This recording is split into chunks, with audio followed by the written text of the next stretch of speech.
Welcome to Saya YouTube channel. Today we're gonna understand about what is dark psychology. It cannot be seen, cannot be felt, cannot be heard, cannot be smelt.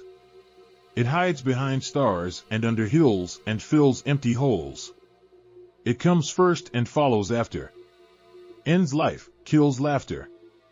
J.R.R. Tolkien, The Hobbit. The mind is one of the most complex aspects of human nature. The workings of the mind is something that has both puzzled and intrigued mankind for as long as we can remember.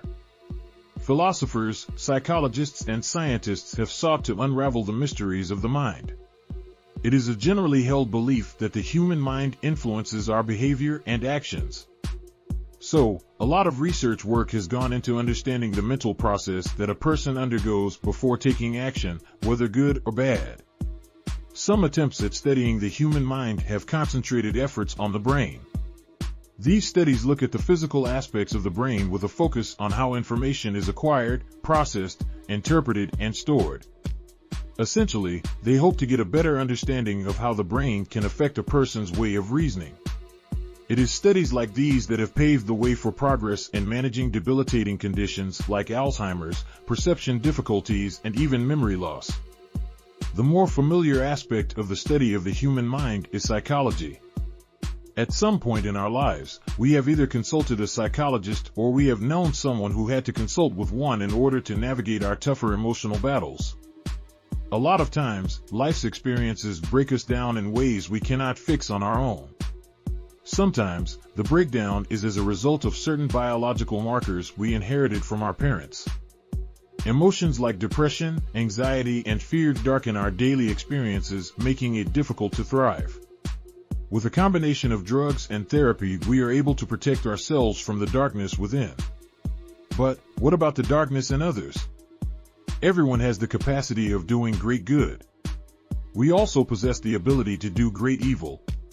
Beneath emotions like sadness, depression, joy, and happiness is a deep-seating desire that can lead us to deliberately harm others if those urges are not brought under control. These darker desires are rooted in more primitive instincts like our flight or fight response that promotes our survival. Sometimes, there is only one word that qualifies the human response to these dark emotions: evil. Dark psychology is a study of the human condition in relation to the psychological nature of humans to prey on others.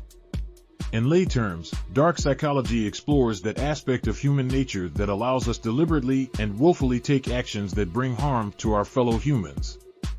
Mind you, the use of prey in this context does not necessarily translate into the physical harming of a person, although there is a branch of dark psychology that is dedicated entirely to this. In subsequent chapters, we will touch briefly on those areas to get a better understanding of the topic. In movies or books, you may have come across words or phrases alluding to a darkness within. Even some of the most famous philosophers made references to this. The revered book of the Christians talks about how the heart of man is desperately wicked. We have all encountered that one individual who we have described as exceptionally calm or reserved in social settings, only for this same individual to perpetrate an act so devious that we find it difficult to associate that act with this individual in question. Sometimes, we are that individual. As surprising as it may seem, it is not entirely shocking. Those cases are just triggered responses to external situations. The pot was stirred, so to speak, and those dark emotions that hid beneath simmered to the surface. Usually they retreat once control is exerted. Everyone has a latent tendency to be a bit naughty or just downright evil if the right buttons are pushed. Some other individuals, on the other hand, are fully in control of these dark emotions. They nurture them, feed them, and when it serves their own purposes, they willfully unleash them at the expense of another person. Sometimes, these emotions are groomed from an early age. A child learns that if he or she cries in a certain way, the adults in their lives rush to do their bidding.